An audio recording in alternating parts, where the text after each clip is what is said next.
Assalamualaikum warahmatullahi wabarakatuh. Teman-teman, kembali lagi di channel YouTube saya, Khairun Imam. Nah, ini ada beberapa video yang akan kita simak bersama-sama terkait dengan para pembenci Pak Jokowi. Di mana Amin Rais ini memanfaatkan isu OCCRP untuk terus menyerang keluarga Pak Jokowi dan sepertinya ingin menjatuhkan Pak Jokowi dan juga Mas Gibran, teman-teman. Tapi sayangnya serangan dari Amin Rais mental begitu saja sampai-sampai diskakmat dan dihabisi oleh Fahri Hamzah. Fahri Hamzah sampai mengatakan, teman-teman, kok ada orang beragama gitu tapi kerjanya menghasut, mengadu domba. Wah, ini seru banget sih. Dan ada juga penjelasan dari Wakil Ketua PSI terkait dengan isu-isu yang terus diangkat oleh Amin Rais. Oke teman-teman, sebelum kita masuk ke videonya, jangan lupa like, subscribe, dan share. Dan tanpa perlu berlama-lama lagi, mari kita mulai videonya berikut ini.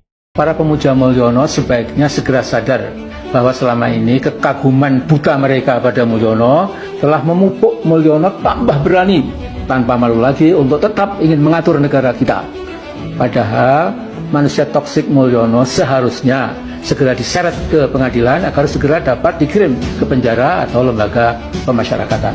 Nah, reaksi Mulyono sendiri mengenai kesimpulan OCCRP sungguh aneh. Sambil cengar-cengir dia menyatakan bahwa semua itu framing jahat menurut dia ya, yang disematkan padanya. Kata Mulyono, semua itu fitnah. Ini waktunya secara sosial dan kita bersatu. Titip salam saya kepada teman-teman yang belajar agama, menurut saya ya. Janganlah kita ini mau diadu domba dengan pemimpin-pemimpin politik kita yang baik. Ya. Saya mendengar sekali penyesalan orang-orang yang menyerang pemerintah karena ingin memberikan fasilitas pengelolaan lahan, IUP dan sebagainya kepada ormas-ormas, khususnya ormas Islam. Mereka menentang. Saya berbicara dengan tokoh-tokoh Muhammadiyah, saya bilang jangan mau. Ini oposisi ngawur yang tidak mau ya umat itu menjadi pendukung negara. Mereka mau umat ini berantem dengan negara yang pesta pora mereka. Hentikanlah yang begini-begini. Organisasi Islam itu adalah ibu kandung dari republik ini karena dia berdiri terlebih awal. Buat apa kemudian mau disetting oleh orang untuk berkelahi dengan negara, menghantam pemimpin sehingga keharmonisan kita dalam membina umat kita ini menjadi diganggu oleh mereka. Saya kira ini mesti kita hentikan dan kita mulai konsolidasi sosial ini supaya tertata kembali masyarakat kita sehingga seperti optimisme Partai Gelora, Indonesia akan segera terkonsolidasi menjadi kekuatan kelima dunia. Menjadi negara yang dihormati. Pertama, kita apresiasi ya klarifikasi dari OCCRP ya. Kalimat pertama dari rilis mereka itu adalah kami tidak punya bukti bahwa Jokowi melakukan tindakan korupsi. Itu adalah satu pernyataan yang clear dan itu harusnya disadari oleh masyarakat atau orang yang sudah salah membaca situasi atau orang-orang yang memang ingin memanfaatkan situasi ini untuk kepentingan politik. Karena itu saya melihat, setuju dengan Bang Ade, ini kombinasi dua hal Bang Ade. Membaca, mempelajari sesuatu itu memang sesuatu yang biasanya malas dilakukan oleh orang. Apalagi kalau hatinya sudah diisi benci, diisi kebencian. Saya rasa ini memang residu dari hasil Pilpres kemarin yang mungkin membuat kelompok-kelompok politik kecewa karena merasa bahwa kandidat mereka tidak didukung oleh Jokowi dan akhirnya kalah dan kemudian memobilisir suara-suara atau kelompok memobilisir para pendukungnya untuk ikut polling sehingga itulah yang saya sebut sebagai barisan sakit hati karena kita tahu di era media sosial seperti sekarang dorongan untuk orang berpartisipasi aktif di dalam polling seperti ini kalau biasanya ada tuntutan entah itu dia marah kecewa atau dia betul-betul mencintai. Jadi biasanya. Nah, ini agak aneh juga kalau kita lihat kalau misalnya diklaim bahwa itu adalah suara representasi suara masyarakat Indonesia, publik Indonesia. Karena pada kenyataannya Pak Jokowi itu approval ratingnya masih di atas 75%. Jadi pertanyaannya kalau masyarakat Indonesia 75 sampai 83% itu puas dan percaya dan suka dengan kepemimpinan Pak Jokowi, maka yang ikut polling ini mewakili suara siapa? Yang 20. Ini suara siapa? Suara 16% atau suara siapa? Itu patut kita pertanyakan. Kemudian hal lain yang memang harus kita perhatikan juga adalah bahwa ini ada kelemahan metodologi dan itu diakui oleh OCCRP ya. Bahwa mereka mengakui di dalam rilis terbaru, poin kedua, bahwa kami menyadari bahwa nominasi atau penghargaan ini sering disalahgunakan untuk kepentingan politik. Dan itu tepat yang terjadi saat ini. Orang-orang yang tidak suka dengan Jokowi, orang-orang yang dendam dengan Pak Jokowi, orang-orang lawan politik Pak Jokowi itu menggunakan momen ini, ajang penghargaan ini untuk menyerang Pak Jokowi. Dan kita juga bersyukur akhirnya OCCRP mengeluarkan rilis ini. Menurut saya ini harus disampaikan kepada publik seluas-luasnya, terutama kepada mereka yang tidak membaca, yang tidak tahu informasi, yang malas untuk melakukan riset, termasuk juga kawan-kawan media, Bang Ade. Apakah kita harus memilih mereka? Tidak, kita punya jalan sendiri. Ini adalah penegasan jati diri saja. Politik Pancasila ini harus di-restore sebagai bagian dari narasi besar kita untuk bersatu. Sebab kita ini dipertengkarkan oleh hal-hal yang tidak-tidak. Dan apalagi sekarang ini, karena ada kebebasan sosial media dan sebagainya, seolah-olah ini jalan bagi kita untuk saling meniadakan. Saya sedih melihat cara orang misalnya memandang Pak Jokowi. Tidak selesai-selesai. Apakah mudah menjadi Jokowi di tengah iklim politik yang tidak baik? Ketika partai politik seenaknya main di belakang, mentorpedo kekuatan presidensialisme, bermain sendiri, ugal-ugalan.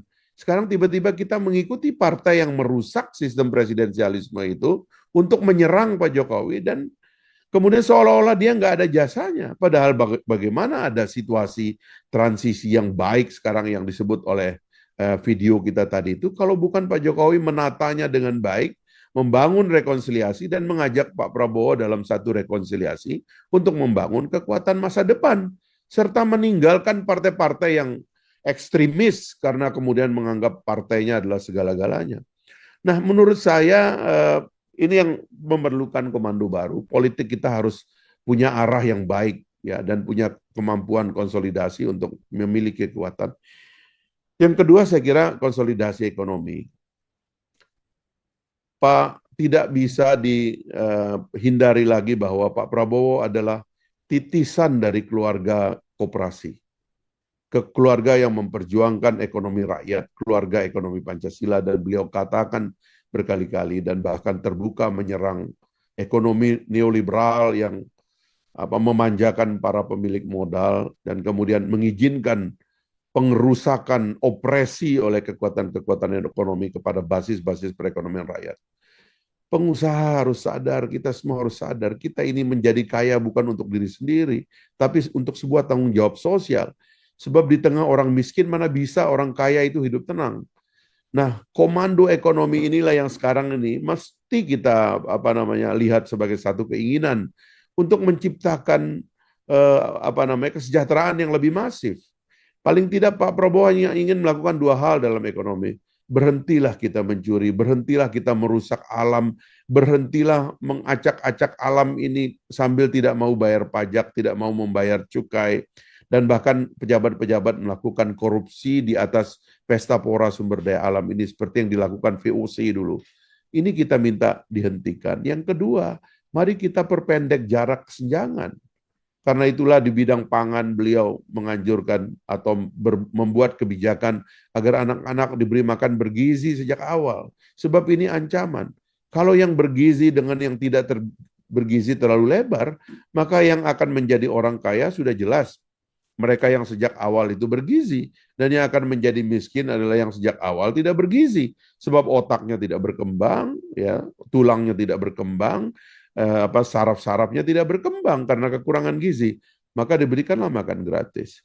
Lalu setelah itu dana desa diperkuat supaya ekonomi di desa lebih bergerak.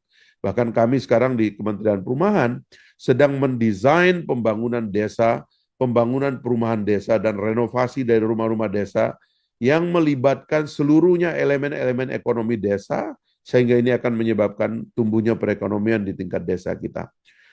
Jadi komando ekonomi ini adalah untuk mendisiplinkan kembali kita, gotong royong kita, kebersamaan kita sebagai bangsa. Yang terakhir adalah konsolidasi sosial. Saya kira orang seperti Pak Kiai tahu bagaimana umat kita, rakyat kita, bangsa kita di bawah kacau balau, ya, penuh dengan kerawanan, ya, narkoba dan sebagainya, banyak sekali. Pidato Bapak Presiden di D8 kemarin itu mungkin nggak enak didengar oleh sebagian dari pemimpin negara Islam. Sudahlah, kalau kita lemah, kita nggak dihormati. Kekuatannya cuma interupsi, cuma protes, cuma demonstrasi. Kita harus kuat. Kita harus punya nuklir. Kita harus menjadi kekuatan yang punya teknologi dan persenjataan yang kuat, baru dihormati. Dan untuk itu ya kita harus konsolidasi. Kalau terus-menerus kita bertengkar dan menganggap pertengkaran ini adalah kemewahan segala-galanya, kapan kita menjadi negara kuat dan kapan kita bisa bantu Palestina? Nah, kesadaran ini yang harus kuat di kita sekarang ini, memasuki tahun baru 2025 ini. Mudah-mudahan ini bisa kita sepakati dan kita gaungkan supaya ayo mari kita bersatu. Tidak ada niat dari pemerintah Pak Prabowo untuk mempersulit rakyat. Kemarin Pak Prabowo sampai berjam-jam di Kementerian Keuangan untuk memastikan bahwa pajak adalah instrumen negara untuk mengadilkan ekonomi. Yang menikmati ekonomi yang besar sebaiknya mendapatkan pajak yang lebih besar. Tetapi kepada rakyat yang di bawah dilindungi dengan keringanan pajak yang luar biasa dan subsidi yang luar biasa. Ini adalah jalan dari negara yang benar. Ya, saya kira tidak ada niat buruknya kepada rakyat dan karena itulah harus kita dukung secara luas dan secara masif. Itu aja mungkin. Terima kasih. Saya sengaja mengantarkan ini supaya ini menjadi narasi pembuka tahun baru kita sehingga kita betul-betul akan menjadi negara yang dipandang oleh seluruh dunia sekarang ini menjadi negara yang aman, yang tertib, yang damai dan karena itulah banyak hal yang kita bisa lakukan di negara ini untuk membantu kemanusiaan sebagaimana cita-cita pendiri bangsa kita bahwa Indonesia akan menjadi tidak saja pemain dalam negeri, tapi pemain global. Dan kita sudah tunjukkan sejak awal berdirinya Republik ini. Indonesia menciptakan konferensi Asia Afrika, gerakan non-blok dan sebagainya adalah cita-cita besar bangsa kita. Nah teman-teman, itulah tadi video yang sangat luar biasa. Bagaimana Fahri Hamzah menjelaskan sangat luar biasa, sangat gamblang terkait dengan persatuan dan kesatuan bangsa yang harus kita pererat, yang harus kita perkuat agar tidak mudah diadu domba oleh asing teman-teman. Dan ya seperti yang kalian ketahui bahwa isu OCCRP ini ya digoreng oleh para pembenci Pak Jokowi untuk terus menyerang keluarga Pak Jokowi, utamanya Ibu Iriana, Kaesang, Gibran, utamanya mungkin Gibran ya yang saat ini menjabat sebagai wakil presiden. Amin Rais memang dari awal, dari pencalonan Mas Gibran, dia memang terus-menerus menyerang sampai detik ini teman-teman. Bahkan Amin Rais pernah mengatakan bahwa selama Gibran masih menjadi wakil presiden, Indonesia tidak akan diberkahi oleh Allah Subhanahu wa Ta'ala. Wah, ini kan sesuatu yang sangat tidak pantas diungkapkan oleh seorang mantan ketua ormas besar di Indonesia yakni Muhammadiyah. Tapi ya sepertinya Muhammadiyah juga sepertinya malu teman-temannya melihat Amin Rais seperti itu. Dan bagaimana tadi penjelasan dari Fahri Hamzah terkait dengan tokoh-tokoh agama, orang-orang yang belajar agama, dan di Muhammadiyah sendiri, ya menurut Fahri Hamzah itu ya mereka fokusnya menjaga persatuan dan kesatuan bangsa teman-teman, agar tidak mudah diadu domba oleh asing. Dan juga bagaimana Wakil Ketua PSI menjelaskan kekeliruan yang telah dilakukan oleh OCCRP yang menempatkan nama Pak Jokowi sebagai salah satu tokoh terkorup di dunia. Wah, ini isunya semakin luar biasa ya. Tapi sayangnya ya para pembenci telah berbahagia duluan, telah memframing jahat duluan isu ini, ya sekarang hilang lagi mereka teman-teman. Kita nggak tahu lagi suara-suara mereka kemana nih. Karena isunya ya sudah diklarifikasi sendiri oleh OCCRP. Aduh, gagal maning, pembenci gagal maning. Oke teman-teman, mungkin cukup sekian dulu video kali ini. Jangan lupa like, subscribe, dan share videonya. Akhir kata, billahi taufiq wal hidayah. Wassalamualaikum warahmatullahi wabarakatuh. Bye-bye.